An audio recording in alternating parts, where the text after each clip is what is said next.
आज हम definite integral का कलन की आधारभूत प्रमेय यानी फंडामेंटल थ्योरम ऑफ कैलकुलस में क्षेत्रफल फलन को जानेंगे। इसके पहले हम डेफिनेट इंटीग्रल में हम लोग योगों की सीमा के रूप में हम लोग कैसे निकालते थे डेफिनेट इंटीग्रल को, वह जाने। तो इसमें आज हम लोग इसके बारे में, इसका बेसिक कंसेप्ट को पहले जान लें, एक्सरसाइज बनाने में आसानी होगी। तो ये हमारा डेफिनेट इंटीग्रल का क्षेत्रफल फलन। इसके लिए हम समझने के लिए एक पार्ट ले लेते हैं, एक्स एक्सिस वाई एक्सिस। ये हमारा एक्स है और ये वाई है, एक्स डैश वाई डैश। इसमें एक कर्व ले लेते हैं। हम लोग जानते हैं ये कर्व हमारा होता है वाई बराबर है एफ एक्स का कर्व होता है। ये हमारा है वाई बराबर है एफ एक्स। इसमें दो पॉइंट, चूंकि डेफिनेट इंटीग्रल है, दो पॉइंट हम लेते हैं। एक ए ले लेते हैं, इससे यहाँ इसको मिला लेते हैं, और एक यहाँ पर बी ले लेते हैं। यह इसका सीमा होता है। चूंकि अब हम लोग जानते हैं कि ये हमारा ये वक्र y बराबर है एफ एक्स, ये y बराबर जो है एफ एक्स, y बराबर एफ एक्स, यानी ये वक्र हमारा यहाँ से यहाँ तक। इसके बाद हमारा ये x अक्ष और इसका कोटियां यानी ये और ये, इससे घिरा हुआ क्षेत्र है। इसको समझने के लिए लिखते हैं y बराबर एफ एक्स, x अक्ष एवं कोटियां x बराबर है a तथा x बराबर b से घिरे क्षेत्र के क्षेत्रफल को हम लोग, घिरे क्षेत्र के क्षेत्रफल, ये पूरा क्षेत्र इतना से घिरा हुआ है, तो इसी घिरे क्षेत्र के क्षेत्रफल को हम लोग लिखते हैं limit a to b F x D X. यानी इस क्षेत्र को, यानी ये हमारा इसका क्षेत्रफल निकलता है। अब मान लेते हैं कि इसमें हमारा कोई बिंदु x है। यहाँ पर मान लेते हैं कि ए बी में कोई बिंदु हमारा x है। यहाँ से इसको मिला दिए, मिला दिए। मान लिए कि हमारा छायांकित क्षेत्र है, इसमें हमारा ये क्षेत्र हमारा ए एक्स है, यानी उसका क्षेत्रफल ए एक्स है। तो लिखते हैं, माना कि ये इंटरवल ए बी में, ये हमारा क्लोज इंटरवल होगा ए बी में, माना कि ए बी में कोई बिंदु x है, कोई बिंदु x है। तब हमारा इसका जो लेंगे यानी इंटीग्रेशन ऑफ, अब हम a टू x लेंगे। यहाँ था a to b, a to अगर x लेते हैं यानी integration of a to x F x D x. तो ये जो होगा ये हमारा छायांकित भाग का क्षेत्रफल होगा। यानी इसको हम लिख सकते हैं ये हमारा छायांकित भाग का क्षेत्रफल, इसको कहेंगे। यानी इसको हम लिख सकते हैं therefore integration of a to x F x D x. तो ये हमारा हो जाएगा ए एक्स। मान लेते हैं कि इसका क्षेत्रफल ए एक्स है, तो ये ए एक्स हो गया। तो यही हमारा क्षेत्रफल फलन है। यानी हम ये डेफिनेट इंटीग्रल में हम जो लिमिट लेते हैं, यह इसका जो वैल्यू निकलता है वह हमारा क्षेत्र का क्षेत्रफल ही निकलता है। अब अगला स्टेप समझने के लिए मान लेते हैं कि integration of A to B F x D X, इसका इंटीग्रेशन मान लेते हैं कि एफ एक्स का कैपिटल एफ एक्स है। इस पर लिमिट हम लोग जान चुके हैं कि ये हमारा ए टू बी होता है।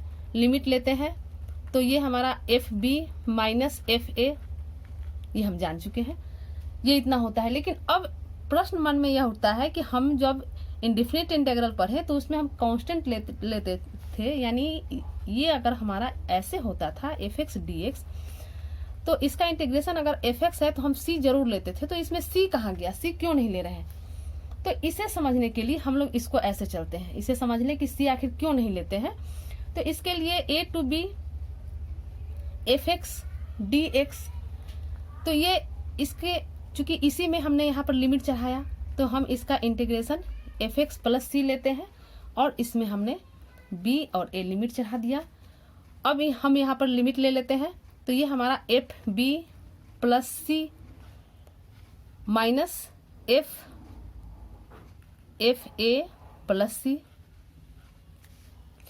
ये बराबर हो जाता है, ब्रैकेट हटाएंगे, f b plus c minus F a minus c, ये सी और सी कैंसिल हो जाता है, तो ये बराबर हो गया F B minus F A. तो हम लोग जब भी अब एक्सरसाइज बनाएंगे तो इसको direct limit integration of limit A to B F x D X को डायरेक्ट हम लिखेंगे F B minus F A. इसमें कांस्टेंट जोड़ने की कोई आवश्यकता नहीं है, हम लोग इसे डायरेक्ट लिखेंगे। अब इस पर एक उदाहरण समझ लेते हैं हम लोग कैसे एक्सरसाइज सॉल्व करेंगे। तो एक एग्जाम्पल लेते हैं, integration of 2 to 3 x square D x. मान लेते हैं ये आई है 2 to 3 x square D x. तो हम लोग एक्स स्क्वायर का इंटीग्रेशन जानते हैं, ये हमारा एक्स क्यू बटा 3 हो जाएगा और यहाँ पर लिमिट ले लेंगे 2 और 3। इसके पहले वाला एक्सरसाइज हम लोग योगफल की सीमा के रूप में पढ़े थे, वह थोड़ा लंबा था लेकिन वह भी आसान था।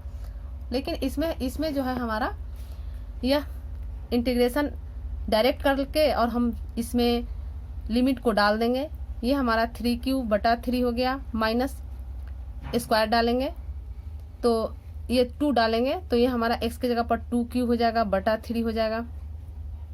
सॉल्व कर देंगे, 3 तिया 9 तिया 27 हो जाएगा बटा 3 और ये हमारा 2 दूना 4 दूना 8 हो जाएगा बटा 3, यानी ये हमारा 27 में से 8 गया 19 बटा 3। यानी डायरेक्ट हम लिमिट अब ऐसे डालेंगे। एक और उदाहरण समझ लेते हैं कि अगर मान लेते हैं i बराबर है 0 to π/4 sine Q 2t into cos 2t dt। अब इसे इंटीग्रेट करने के लिए अब इसमें हमें मानना पड़ेगा या तो साइन को चाहे कॉस को, ज़्यादा आसान होगा साइन को मान लेते हैं। तो पुट साइन 2t है, 2t बराबर मान लिए x। इसको डिफ्रेंशिएट करेंगे तो साइन का हो जाएगा कॉस 2t और 2t का हो जाएगा 2 बराबर dx भी होगा। dx बराबर, एक मिनट, यहाँ dx नहीं t में है तो इसको हम ऐसे लिखेंगे cos 2t into 2 into dt बराबर x है तो dx हो जाएगा।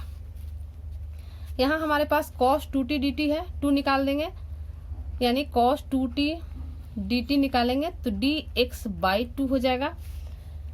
अब इसे हम सॉल्व करेंगे तो पहले हम इसको बिना लिमिट लिए हुए इसको इंटीग्रेट कर लेते हैं, यानी integration of sine Q 2t into cos 2t dt। इसको लिखेंगे साइन क्यू है और 2t है तो ये हमारा हो जाएगा x3 और cos 2t dt को dx लिखेंगे और 1/2 बाहर ले लेंगे। ये हमारा हो गया 1/2 x4/4।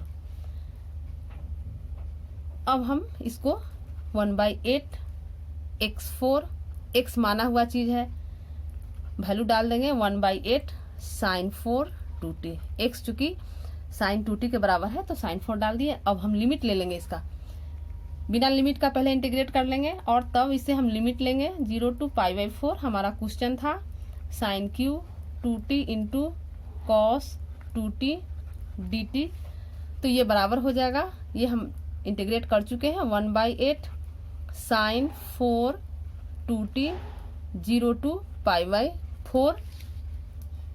ये बराबर हो जाएगा 1/8 साइन 4,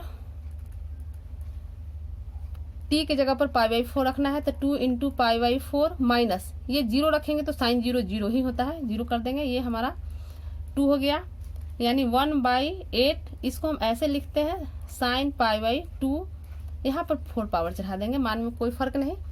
ये बराबर हो जाएगा 1/8 और साइन π/2 होता है 1, यानी इसका आंसर हो गया 1/8। तो यही हमारा डेफिनेट इंटीग्रल में कैसे हम निकालते हैं ये हमारा रहा। धन्यवाद।